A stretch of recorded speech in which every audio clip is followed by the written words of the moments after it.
So we're going on to our second team here in Challenge 4, and that is Team Lobium Gavagai. I hope I'm pronouncing it correctly. Let's have a look at the video first before we get to see the presentation. Hi, I'm Tim, and together with Gavagai we've come from all corners of Europe to solve an important and urgent problem. The EU is amazing at open data, but can be hard for citizens to follow. Journalists have little time to write about legislative proposals. How can we quickly turn relevant data into intelligence?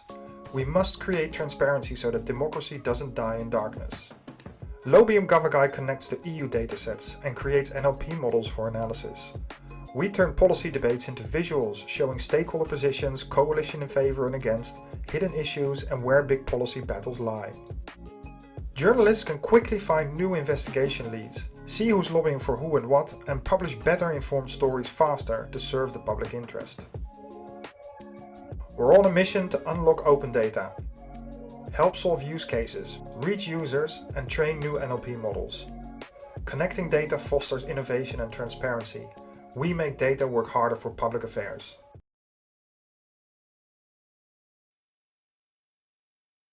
Welcome. Our app is a tool that transforms EU open data, open text data, into intelligence. It is for investigative journalists so they can publish much more effectively and efficiently and gain significant time in researching. This means scalable gains for transparency and democracy.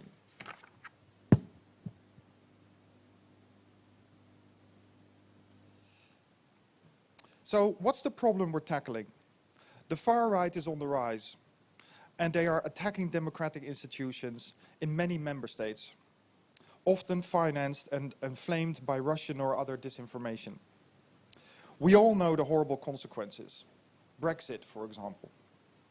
And in my own company, our Ukrainian team members are not able to work because they have to shelter against bombs in bunkers. So what is the fight about then? What is this fight about? It's informing EU citizens about the EU, about creating transparency, and about helping them understand and gain insights in the democratic legislative process. The EU is already making a lot of inroads, this datathon being a prime example. But there are others. There's an EU action plan for democracy, there's an EU action plan for media, there are codes of practice, and there is a disinformation observatory. But more must be done. EU citizens must be well informed about the EU lawmaking, but as we see here on the slide, the trends are going the wrong way. They are less and less informed, they say. So to inform them, scalably and also with high impact, we need to better equip investigative journalists to do so. The wealth of information and the raw data offered by the EU and by others is often too much to process for EU citizens, but journalists could do that. Couldn't they, Dr. Olsen? Yes, they sure can.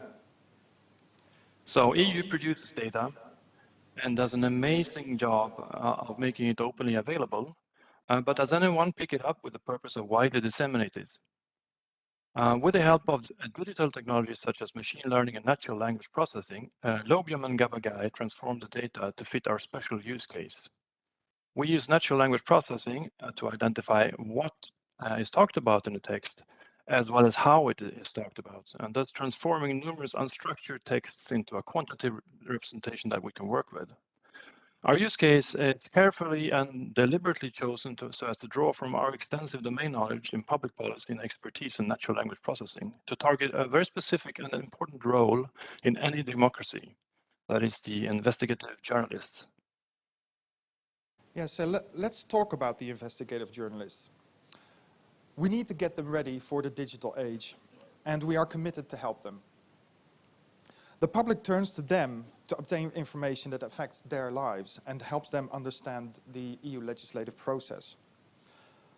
But the EU Council and others have researched recently that their pool is shrinking, and also their times and resources to investigate and to report are very limited.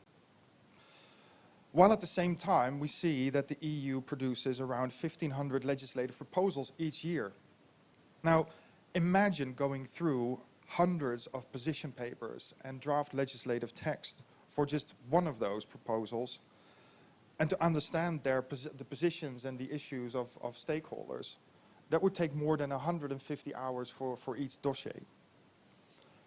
We interviewed investigative journalists, and they said that transforming this kind of data into intelligence would give them significant benefits. First of all, more leads to interview and to research, better insights into what is going on behind the scenes of legislation, and also quicker reporting, getting the message out. So Lobium Gavagai are now trying to reduce the research time from this 150 hours to around 15 hours, I would say, for one dossier. And here we can see a little demo. For example, we consume data from the European Have Your Say database. And this is an example of the new genomic techniques directive that is being proposed. There's around 70,000 responses from stakeholders, citizens, and we pull that into into the environment where the journalist can see, pull in the data and start, for example, analyzing a new project, or explore the project that he or she has developed on the new genomic techniques, for example. And when we start exploring the data, the NLP model actually starts searching for, in the top row, all the issues that are being talked about by these stakeholders. And we see here a couple like sustainability and biodiversity. And then the stakeholders you can see the stakeholders seeing in favor and against. Of course, you can click through to the EU Transparency Register so you can look up more details about the stakeholder. We also look at better visualization, as you can see here. For example, I want to explore the Payment Service Directive and look at who is talking about consumer protection and who is in favor or against consumer protection. And if we click, for example, on who is in favor, we see the group of organizations that have really spoken out about it and written about it. For example, Apple and BEUC and the European Banking Federation, which gives you a picture of the stakeholders that are going to influence this Payment Service Directive in this example. So that was a little demo, and that gives journalists a better overview of the capabilities and the application. And they can easily produce information that serves as an input of the story they are writing. So, Frederick, what do we have in plan for, and where are we going from here? Yes, Tim, I think that's the question. Where do we go from here? I think there are endless opportunities. This datathon and the Lobium Gavagai application, I think, is the start of a potentially amazing journey. So in the future, we envision to use new data sources from, for instance, national jurisdictions, not just the EU as a whole. We plan to see new users, such as EU Commission officials, and we also will find new opportunities for digital technologies to mature, to be developed and improved with respect to these particular use cases. And we also think that the findings from our particular use case can be fed back to publishers of open data and provide them with an opportunity to better understand the uptake of it and to work together with their audience. And in the long run, this will make our fellow EU citizens more informed, we believe. The member states will be more transparent, and the EU will be more fit for the digital age. Thank you so much for listening.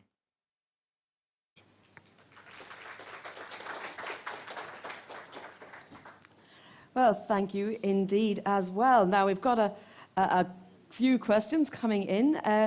Stephen Massey says, great idea. What could the EU do to make this data even more accessible? The data more accessible. Yeah. I think what we're trying to do is, I think this is also a request to the European institutions to better expose the data and be complete in all the data for all the dossiers that we're trying to analyze.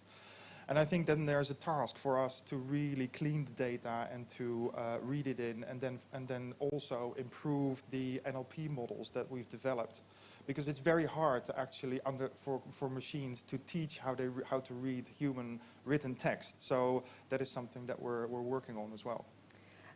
Now, we're seeing a question here from our jury member asking, would the app be limited only to investigative journalists? There's also a question about whether it's only going to be paid option access, or would there be possibilities for free access? Yeah, so our business model is that we're going to provide it for free to investigative journalists. That is our target group, and that is the story that we've told here. But the paid option, of course, there are other stakeholder groups and other groups that are going to be interested in it. For example, the private sector. They will be interested to analyze these dossiers as well, and that's going to be the paid option. So that is how we are going to finance the option for free for investigative journalists, because that is part of our values and our mission. Well, that was the follow-up question, which other stakeholders would be interested. A final question then. How can we check the accuracy of the report if it has some bias from the developers? Maybe this is a question for Frederick in terms of bias of machine learning models and how we exclude or try to exclude bias. Frederick? Are you still Yes, here? that's a really good question, and I'd like to dig deep into it. And Tim, you know me, I can talk at length about these issues. So I'm trying to keep it short. I think we have to work very closely with users to make sure that they understand and trust the application. And in that sense, we'll also interview them to see what they need to actually confirm or disconfirm any bias beliefs that they might have in the application. So I think transparency and close relationships with our users is the key here. For our dual presenters here online and in person. So thank you and good luck. Thank you very much. And